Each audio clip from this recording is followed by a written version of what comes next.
اور ایک جگہ ان کا قول ہے، وہ اس طرح سے کہتے ہیں کہ اگر قرآن میں سے صرف یہ ایک ہی صورت اتاری جاتی تو لوگوں کی ہدایت کے لیے کافی تھی۔ مطلب کیا؟ اگر کوئی بندہ پوری قرآن نہ بھی پڑھ سکے، نہ بھی سمجھ سکے، لیکن اگر ان آیتوں پر جو 3 آیتیں ہیں اس سورہ عصر کی، اس کو سمجھ جائے، اس کے اوپر عمل کرنے لگے تو یقیناً وہ فلاح پا لیا، دنیا اور آخرت کی کامیابی اس کے حصے میں آ جاتی ہے۔ یہ بات بتائی انہوں نے۔ تو دیکھیں اس طرح سے دیکھا گیا تو یہ مختصر ترین صورت بھی ہے، جامع ترین صورت بھی ہے، اور ایک دوسرے سے لنک ہے ان آیتوں کا۔ تینوں آیتیں ایک دوسرے پر ڈیپینڈ کرتی ہیں، اس طرح سے بھی یہ جامع ہیں، کیونکہ والعصر قسم کھائی گئی۔ کس کی قسم کھائی گئی؟ کیونکہ عموماً جب چیز کی قسم کھائی جاتی ہے تو اس کے بعد کوئی بات بولی جاتی ہے، تو پھر بتایا گیا کہ ان الانسان لفی خسر، یقیناً انسان خسارے میں ہے۔ تو کیا سارے انسان خسارے میں ہیں؟ نہیں، اللہ کا لفظ لایا گیا، کچھ مستثنا ہے اس میں سے۔ کون ہے وہ؟ تو پھر وہ بتایا گیا، یعنی پورے ڈیپینڈڈ ہے ایک اگرچہ کہ یہ 3 آیتیں ہیں لیکن جملہ ایک ہی، اگر ہم اس کو سمجھیں تو ایک جملے میں ہی پوری بات بیان کر دی گئی ہم کو۔ تو یہ اس طرح سے سورہ عصر اللہ تعالیٰ ہمارے سامنے بتاتا ہے۔ اس کی اتنی اہمیت تھی صحابہ کرام میں کہ نبی کریم صلی اللہ علیہ وسلم کے دور میں 2 صحابی، 2 آدمی جب تک ایک دوسرے کو سورہ عصر نہ سنا لیتے، ایک دوسرے سے جدا نہ ہوتے۔ اس سے آپ اہمیت کا اندازہ لگاتے ہیں کہ وہ کتنا تازہ کرتے تھے اپنے اس عمل کو۔ اور یقینی بات یہ ہے کہ جنت کا ویزا لگنے کے لیے ایک انسان کو ان 4 شرائط پر پورا اترنا ضروری ہے، بہت ضروری ہے۔ آج 1-2 ہی کریں گے اور 2 نہیں کریں گے تب بھی وہ جنت کا مستحق نہیں ہو سکتا، اس کو پورے ان 4 شرائط پر اترنا ہے، ورنہ وہ خسارے میں ہوگا۔ تو یہاں پر اللہ تعالیٰ قسم کھا کر کہتے ہیں والعصر، قسم ہے عصر کی۔ قسم و لفظ آیا ہے، یہ صرف قرآن میں یہ ایک ہی صورت میں نہیں ہے، آپ بے شمار صورتیں دیکھتی ہیں، والتین ہے، والضحیٰ ہے، اس طرح سے کئی صورتیں جس میں اللہ نے قسم کھائی ہے۔ اور آپ کو معلوم ہونا چاہیے اس کائنات کے بنانے والے کو یہ بات جچتی ہے کہ وہ قسم کھائے، ہم قسم نہیں کھا سکتے۔ لیکن اس کا یہ بھی مطلب نہیں ہے کہ اللہ تعالیٰ اگر کسی چیز کا قسم کھا لے تو اب وہ بہت احترام والی ہو گئی۔ اب ہمارے پاس وہی ہے والتین والزیتون، اب اس کی بہت احترام ہے، احترام نہیں کرنا نہیں کر رہے، لیکن اس کو بیونڈ دا لمٹ کر دیتے ہیں کہ وہ اس پر فاتحہ پڑھایا جا رہا، اس پر وہ، تو اس کے لیے نہیں اتاری گی۔ قسم دراصل کیوں کھائی جاتی ہے؟ کسی بات کی اہمیت کو اجاگر کرنے کے لیے۔ آگے جو بات بولی جا رہی ہے وہ بہت ہی اہم ترین چیز ہے، اہم بات بتائی جا رہی، یہ سمجھانے کے لیے قسم کھاتے ہیں، تاکید کے لیے قسم کھائی جاتی ہے۔ تو یہاں پر بھی اللہ تعالیٰ قسم کھا کر یہ بات بتا رہے ہیں والعصر، قسم ہے عصر کی۔ عصر کیا ہے؟ اب یہ نماز کا وقت بھی ہو سکتا ہے، کسی نے اس کی ترجمے میں یہ بھی کہا ہے، اور خاص طور پر نماز کا وقت میں بھی عصر کی نماز کا وقت، کیونکہ وہ آخری وقت ہوتا ہے۔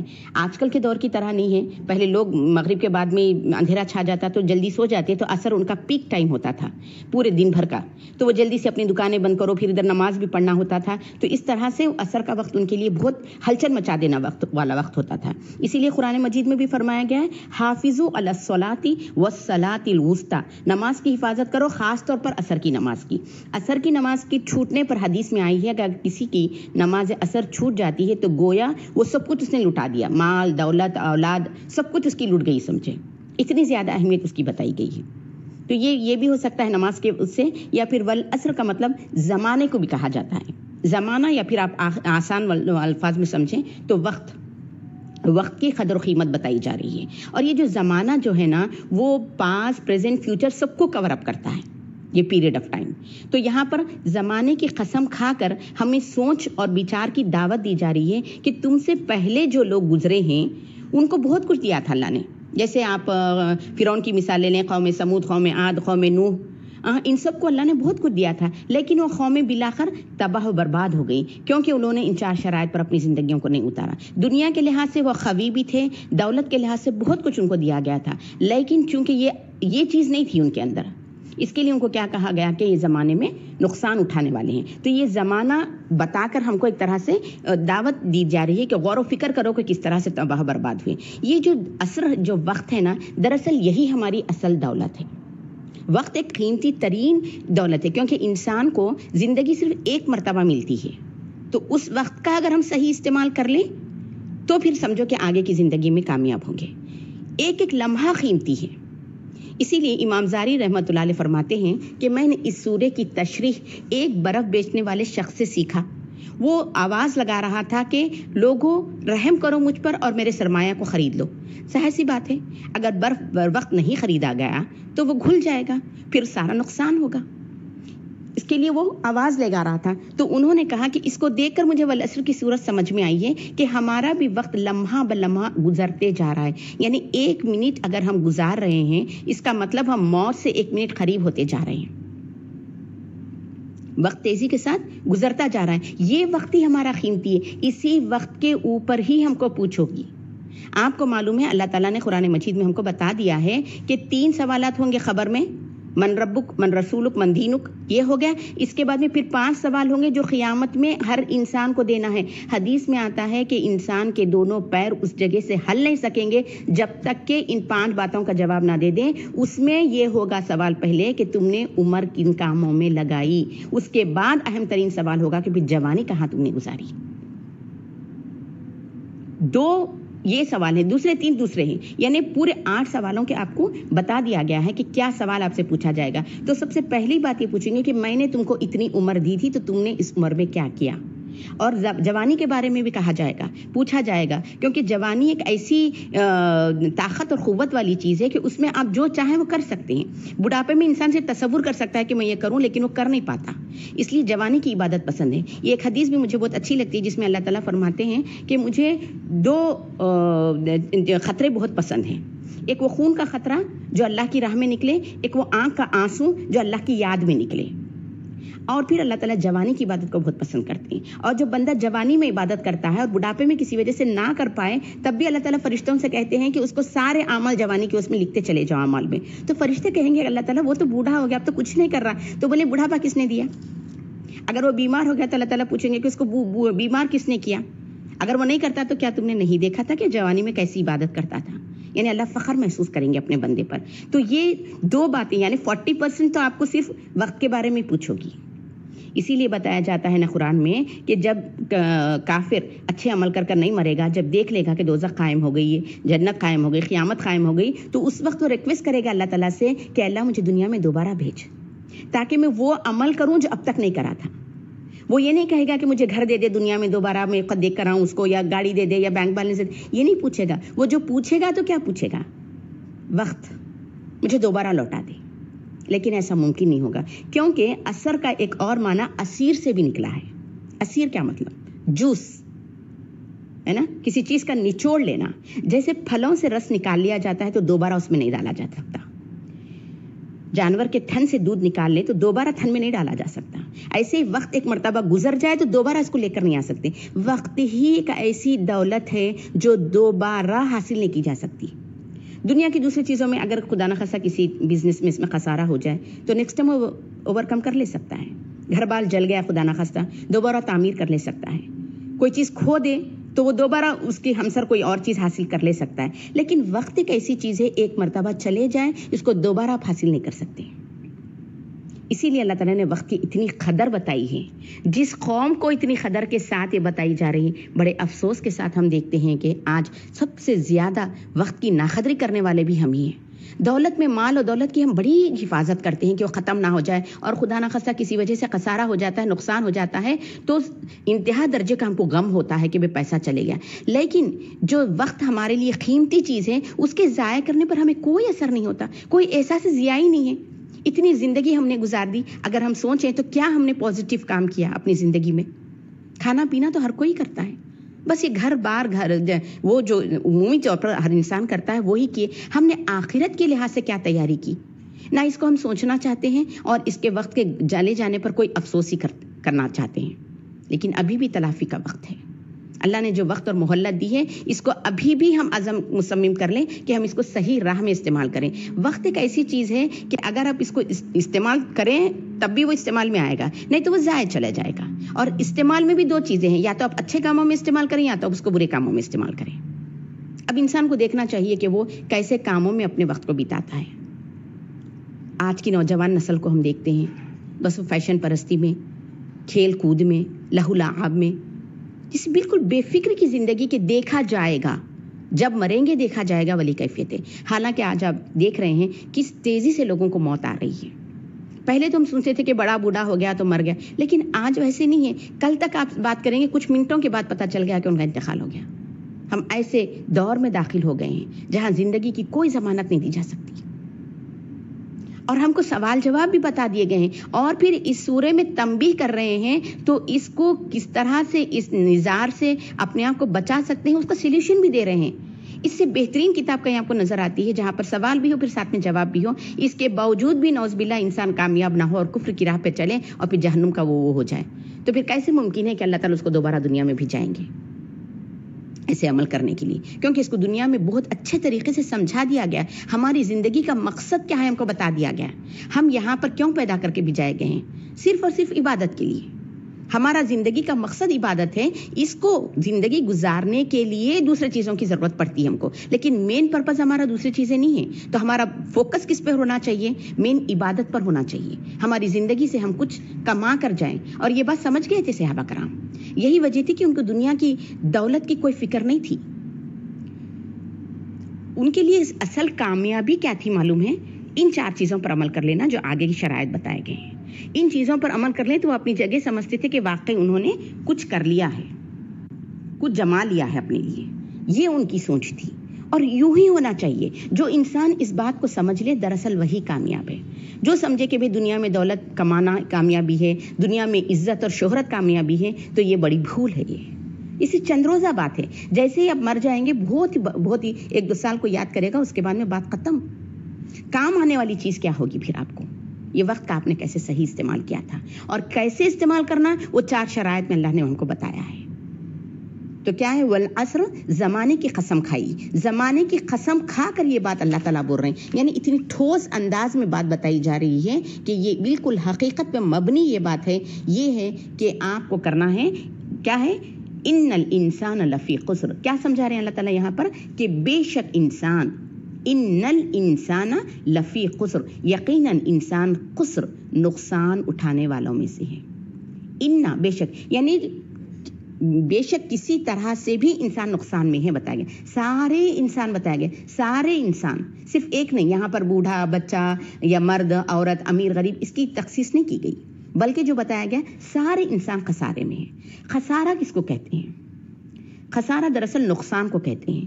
اور خسارہ نقصان سے بھی بڑھ کر کیسی بات، جیسے سمجھیے کہ آپ تجارت میں کچھ سرمایہ لگائے ہیں، تو کبھی کیا ہوتا ہے کسی منتھ میں آپ کو لاس ہوتا ہے، وہ لاس کو ہم نقصان کہتے ہیں.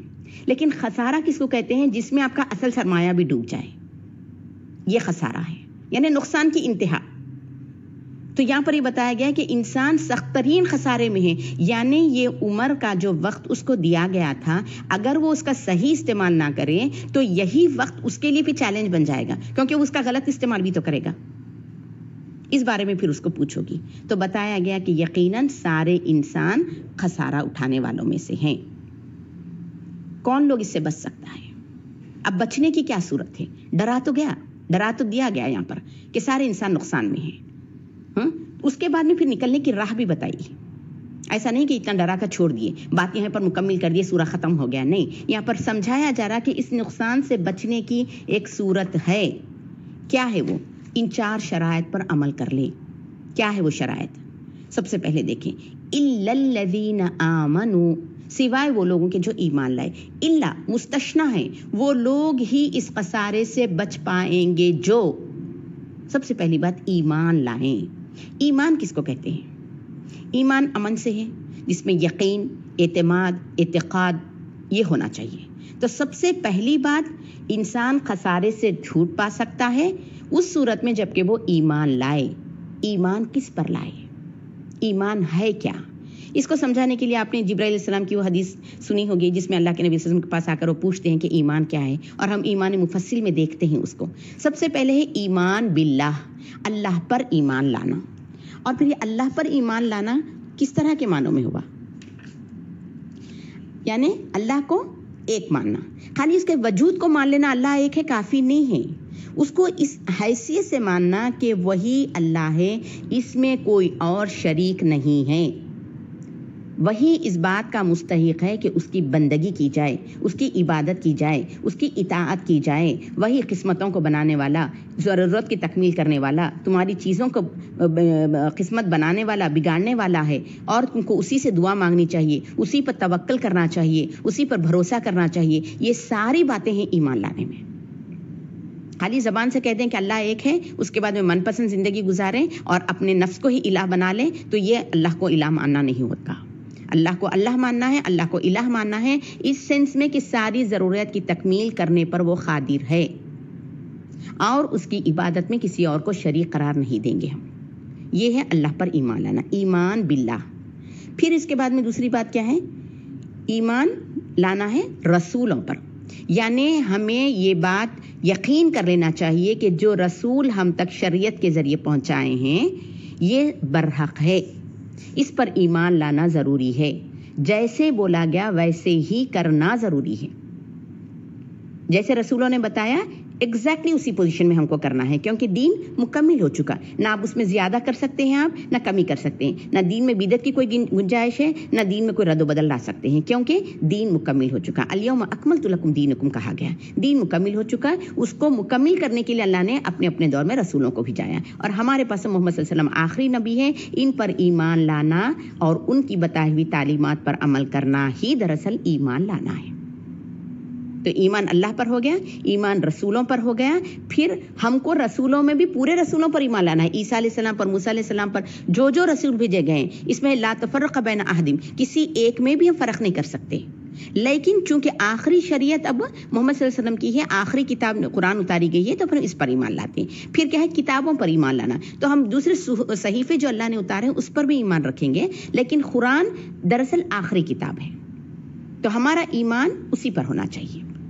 اس میں جو لکھا گیا جس کو حلال کہیں وہی حلال ہے، جس کو حرام قرار دیا گیا وہی حرام ہے، جس کو جائز قرار دیا گیا وہی جائز ہے، جس کو ناجائز قرار دیا گیا اس سے بچنے کا حکم دیا گیا، جس کو مکروہ کہا گیا وہ مکروہ ہے۔ یہ ساری باتیں ہم کو کلیئر ہو جانی چاہیے، تو اس پر ایمان لانا ہے۔ کتابوں پر ایمان ہو گیا، پھر فرشتوں پر ایمان۔ اللہ نے کچھ فرشتوں کے نام بتائے ہیں، جیسے رضوان ہے جنت کا داروغہ، اس پر ہم کو ایمان لانا چاہیے۔ مالک ہے دوزخ کا داروغہ، اس پر ایمان لانا چاہیے۔ جبرائیل علیہ السلام ہے جو وحی لے کر اترتے تھے، یا پھر اسرافیل علیہ السلام ہے جو روح پھونکنے والے ہیں، یا پھر میکائیل علیہ السلام ہے جو بارش برسانے والے ہیں۔ اس طرح سے جو اسرافیل علیہ السلام ہے جو پھونکنے والے ہیں، جو فرشتوں کے نام دے دیے گئے اس پر ایمان لانا ہے۔ اس کے علاوہ اللہ نے جو فرشتے اتارے کہہ رہے ہیں اس پر بھی ایمان لانا ہے۔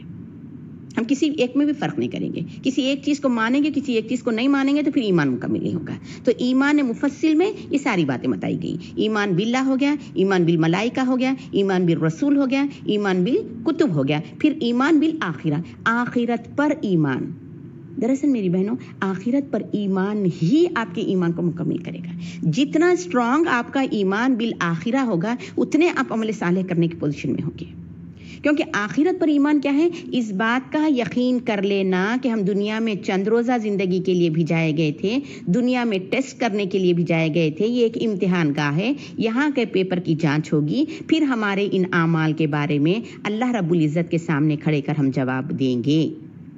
ایک دن قائم ہوگا جو قیامت کا کہلائے گا، دنیا کا بعد میں ایک اور زندگی ہے جو آخرت ہے۔ یہ یقین کامل ہو جائے تو پھر سب چیز کی درستگی ممکن ہے، اور یہ جتنا اسٹرانگ یقین ہوگا اتنا ہوگا۔ صحابہ کرام کا یہی عمل تھا، جب ان سے کہہ دیتے کہ بھئی تم اللہ کی راہ میں خرچ کرو، جب تک تم اللہ کی راہ میں خرچ اچھی پسندیدہ چیز نہیں کرو گے اللہ کے محبوب نہیں بن سکتے تھے، تو ان کو آخرت پر اتنا یقین تھا، جیسے اب میں کہوں کہ یہ اس وقت پہ 11:30 ہونے آ رہے ہیں، تو جیسے یقین والی بات ہے نا، ویسے ہی ان لوگوں کو یقین تھا، تو وہ فوراً کر دیتے اللہ کی راہ میں قربان۔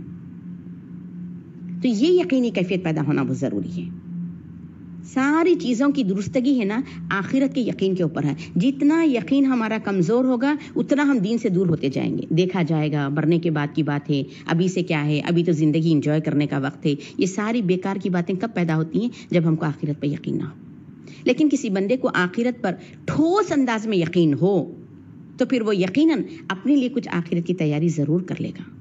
اور آپ کو معلوم ہونا چاہیے وہاں پر عبدالآباد کے لیے ہم کو جانا ہے، ہمیشہ کے لیے جانا ہے۔ ایک مرتبہ یہ دنیا آپ چھوڑ دیں گے نا، دوبارہ آپ کو یہاں پر آنا نہیں ہے۔ وہ قیامت کب آئے گی؟ وہ تو آئے گی جب آئے گی، لیکن آپ کا مرنا خود قیامت ہو جائے گا۔ آپ جس روز مرے وہ روز آپ کا قیامت کا ہوگا، آپ کا اعمال ختم۔ تو آپ کو ہمیشہ کی زندگی کی فکر کرنا چاہیے. اور دراصل عقل مند وہی ہے جو ہمیشہ رہنے والی زندگی کی فکر کرے. یہ تو بیوقوف ہے جو آخرت پر یقین نہ رکھتا ہو اور دنیا کو ایسے ہی کر گزار لیتا ہو.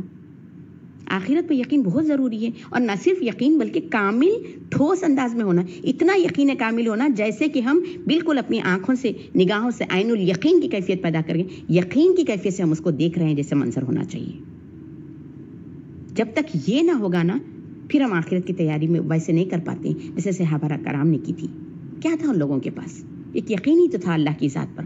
جب ان کو بولا جائے کہ بھئی اس طرح سے تم لڑو گے، اللہ کی راہ میں شہید ہوگے تو جنت پاؤ گے. ہاتھ میں کچھ کھجور ہوتے ہیں صحابی کے، کہتے ہیں کہ میں کھجور کھانے میں وقت کیوں ضائع کروں جبکہ اللہ تعالیٰ جنت دے رہا ہے. کھجور پھینکے، جنگ میں گئے، شہید ہو گئے اور فوراً جنت میں چلے گئے. الحمدللہ، انشاءاللہ اللہ تعالیٰ ان کو جنت نصیب کرے گا. تو یہ کیفیت ہوتی تھی لوگوں کی، یقینی یہ بات ہوتی تھی. تو آخرت پر یقین ہی انسان کو اچھے اخلاق، سیرت، کردار، پاکیزہ زندگی بنانے پر وہ کرتا ہے. اچھے اخلاق ہمارے اندر تبھی پیدا ہوتے ہیں جب ہم کو یہ یقین کامل ہو تمہارے ان بہترین اخلاق کا بدل تمہیں دیا جائے گا، ورنہ ہم نیکی کیوں کریں؟ پھر وہی والی بات کہ ریاکاری، لوگ دیکھیں، لوگ تعریف کریں. لیکن جب تمہیں یہ یقین ہے کہ لوگوں کو دکھانے کی ضرورت ہے، تمہارا رب تمہیں دیکھ رہا ہے اور اس کا بدل دے گا، تو پھر تمہیں کیا پریشانی ہے؟ پھر یہ ریاکاری والی بات نہیں ہوگی. ہمارے اخلاق درست کیوں ہوں گے؟ ہمارے اخلاق کیا ہے؟ لوگوں کی حد تک سامنے. پھر وہی اپنے گھر میں، خاندان میں شوہر، بیوی، بچے، جو ہمارا نمونہ ہے آج، اس سے ظاہر ہو جاتا ہے کہ ہم صرف ریاکاری کے طور پر اخلاق نبھاتے ہیں. لیکن یہ یقین کامل ہو کہ اللہ اس کا بدل دے گا، اتنا یقین ہو تمہیں اس بات پر، تو تم ہمیشہ کے لیے اچھے اخلاق اپناؤ گی. پھر تو بہرحال یہ اخلاق، کردار، یہ ساری چیزوں میں فرق لانا ہے تو آخرت پر یقین ہونا ضروری ہے انسان کا. اور پھر تقدیر پر یقین، اچھا اور برا اللہ کی طرف سے ہوگا. تو یہ پورے چیزیں اگر ایمان کی ہوں گی تب جا کر انشاءاللہ انسان ہے نا یہ خسارے سے اپنے آپ کو بچا سکے گا. تو سب سے پہلی شرط کیا تھی؟ ایمان. اس کے بعد دوسری شرط کیا بتائی گئی یہاں پر؟ عمل صالح. صالح عمل کرنا، اچھا عمل کرنا. اور یہ یقینی بات ہے، جب کسی انسان کے ایمان اچھا ہو اس کا، تو لازمی طور پر اس کے اخلاق اچھے ہوں گے. گویا ایمان کا اچھا ہونا ایک طرح کا پھل دیتا ہے عمل صالح کی صورت میں. اس کو ایمان ہے اللہ کی ذات پر تو وہ نماز ظاہر بات ہے اچھا پڑھے گا. اس کو ایمان ہے اللہ کی ذات پر کہ اس کو جواب دہ ہونا ہے تو اچھے ہی کام کرے گا، برے کاموں سے سرزد ہی نہیں ہوں گے. ایمان میں کمزوری ہے تب برے کاموں کے ایکسپیکٹیشنز کیا جا سکتا ہے. ایمان مضبوط ہو تو لازماً تقاضا اس کا عمل صالح کی صورت میں نکلے گا. اس کے لیے بتایا گیا کہ ایمان لاؤ پھر عمل صالح کرو. اب ہمیں کیسے پتا چلے کہ عمل صالح کیا ہے؟ کیا چیز ہے عمل صالح؟ عمل صالح اس کی دو شروط ہیں. ایک تو اخلاص، صرف اور صرف اللہ کے لیے کیا جائے. دوسرا سنت کے مطابق کیا جائے. یہ دو چیزیں اگر اس میں ہوں تو وہ عمل صالح کہلائے گا. ورنہ بظاہر چاہے کتنا بھی خوشنما عمل کیا نہ ہو، وہ عمل صالح نہیں ہوگا.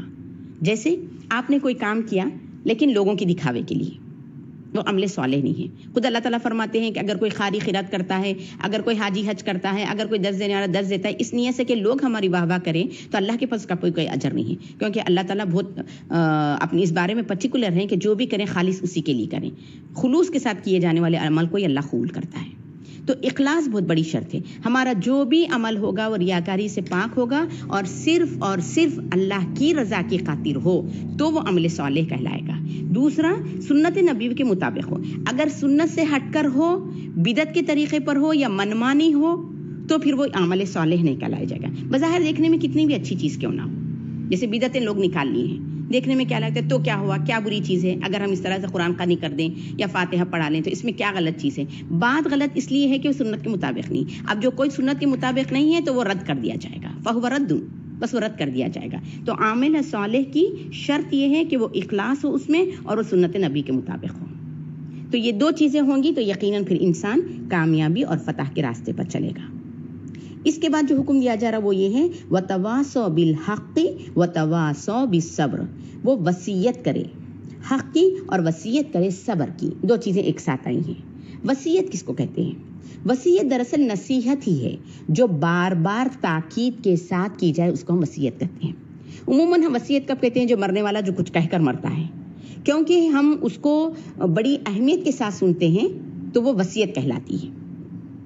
وہ نصیحت کر رہا ہے کسی چیز کے بارے میں بول رہا ہے کہ یہ کرو، تو چونکہ اس کا آخری وقت ہے، اس کے آخری کلمات ہیں یہ، تو ہم اس کو دھیان کے ساتھ سنتے ہیں، تو یہ وصیت کہلاتی ہے۔ یا پھر وہ کوئی ڈاکیومنٹس وغیرہ دے دیں، اس کو بڑی حفاظت کے ساتھ رکھتے ہیں کہ یہ اس کی وصیت ہے۔ تو یہ وصیت دراصل کیا ہے؟ نصیحت ہے جو تاکید کے لیے کی جاتی ہے۔ تو ہم کو کیا کہا جا رہا ہے یہاں پر کہ تم وتواصوا بالحق اور وتواصوا بالصبر کا بھی کام کرنا ہوگا، یعنی ایمان لائیں، عمل صالح کریں۔ اس میں شخصیت کی بات ہوتی ہے، پرسنل چیزیں آتی ہیں اس میں، آپ کے اخلاق، آپ کے اطوار، آپ کے کردار، آپ کے افعال، یہ چیزیں ہوتی ہیں اپنے۔ اس کے بعد میں ایک مومن جب ان چیزوں پر پورا اترتا ہے تو اس کو دوسری ذمہ داری بھی عائد کر دی گئی ہے۔ وہ فرائض یہ ہیں کہ لوگوں کو بھی حق کی تلقین کرو، ایسے نہیں کہ خود ایمان لا لیں، عمل صالح کر لیں، اب اس بات سے بے فکرے ہو جائیں کہ دنیا کیا کر رہی ہے، باپ تو نماز پڑھ رہا ہے، بیٹے کی کوئی فکر نہیں ہے، ماں تو نماز پڑھتی ہے لیکن اولاد کی کوئی فکر نہیں ہے، تو ایسے نہیں کیا جا سکتا۔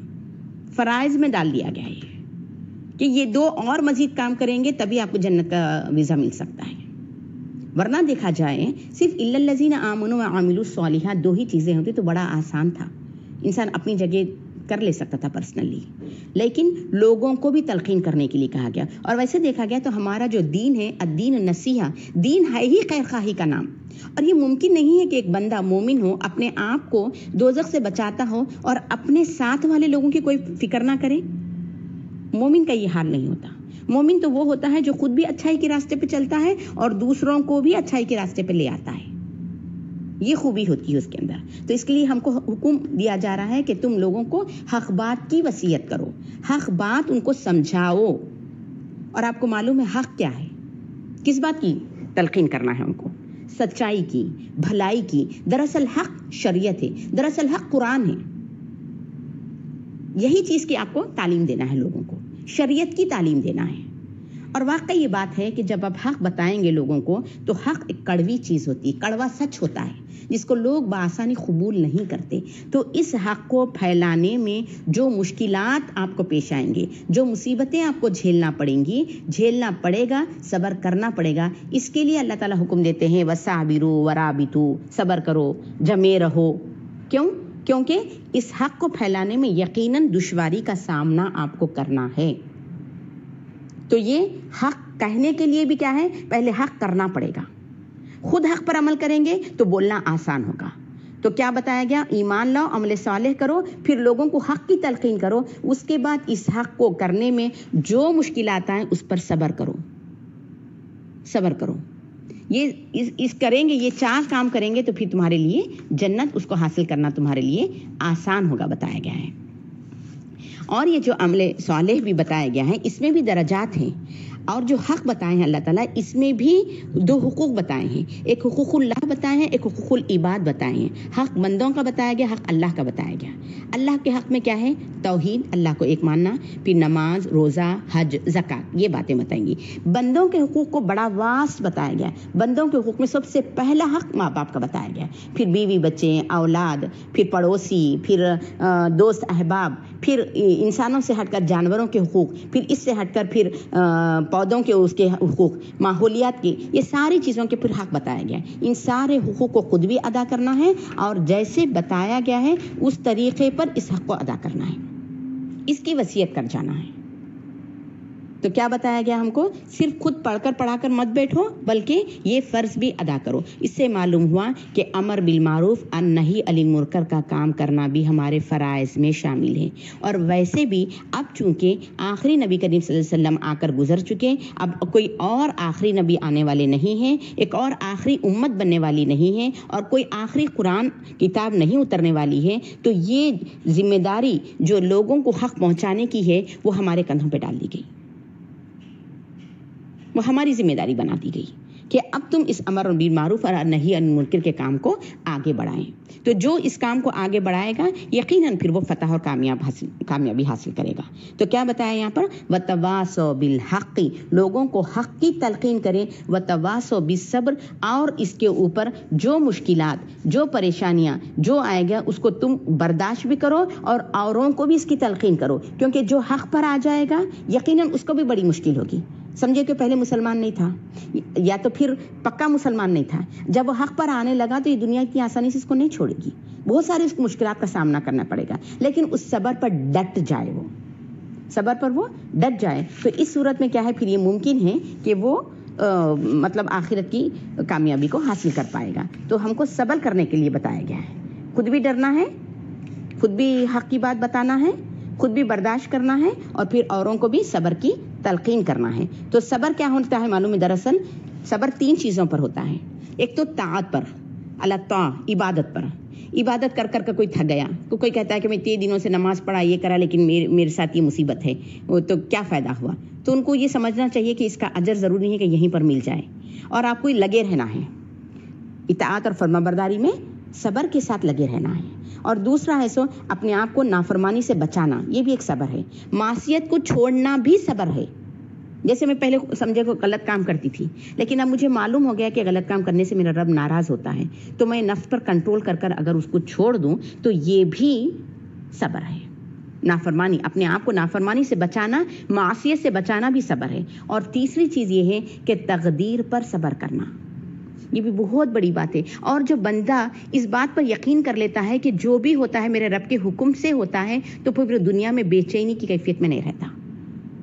آپ عموماً دیکھیں جو دیندار لوگ ہوتے ہیں بڑے شانت زندگی گزارتے ہیں، ان کو اس کی اتنی فکر نہیں رہتی، بے چینی، عجیب سی گھبراہٹ کا عالم ہوتا ہے۔ ایسے ہو گیا، کوئی چیز کا نقصان ہو جائے تو پریشان ہو جاتے ہیں، کوئی چیز کھو دیتے ہیں تو ایک دم پریشان ہو جاتے ہیں، کوئی عزیز ان کے پیارے ہو جاتے ہیں تو دن رات پریشانی اور بے چینی کی کیفیت میں گزارتے ہیں۔ یہ سب کیفیت پیدا نہیں ہوگی اس بندے کو جو صبر کرنے والا ہوگا۔ کس بات پر صبر کرنا ہوگا؟ کہ وہ تقدیر پر صبر کرنا ہوگا۔ اس کو یہ بات معلوم ہونی چاہیے کہ کوئی پتا بھی اللہ کے حکم سے زمین پر نہیں گرتا، تو تمہارے جو فیصلے ہو رہے ہیں وہ اللہ کے حکم سے ہو رہے ہیں، اور یقیناً اس میں تمہارے لیے کوئی بھلائی ہوگی۔ جب وہ یہ سمجھ لے کہ یقیناً یہ میرے رب کی طرف سے کیا گیا فیصلہ ہے اور اس پر وہ صبر کرتا ہے، تو پھر اس کو صبر آ جاتا ہے۔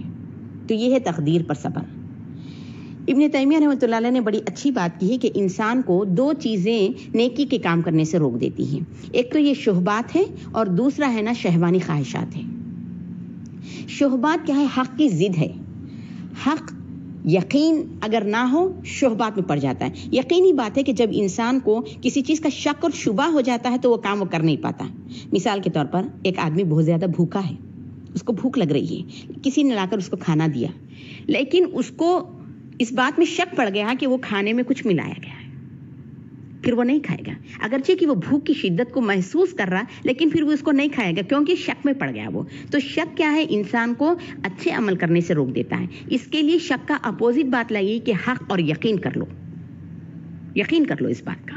اور پھر شہوانی خواہشات کیا ہے؟ انسان کو بے صبرا کر دیتے ہیں، کیونکہ خواہشات نفس پر اگر وہ کنٹرول نہیں کر پائے گا تو پھر وہ دین کا کوئی کام کر ہی نہیں سکتا۔ مثال کے طور پر روزہ ہے، اگر سمجھے کہ کوئی انسان کھانے کا بے انتہا شوقین ہے اور ہر تھوڑی دیر کو کچھ نہ کچھ کھاتے رہتا ہے، اس کے بغیر وہ رہ نہیں سکتا، تو پھر وہ روزہ رکھنا اس کے لیے بڑا مشکل ہے، کیونکہ کچھ عرصہ اس کو رکنا پڑتا ہے کھانے سے، کچھ وقت اس کو کھانے سے رکنا پڑتا ہے۔ تو یہ کیا ہے؟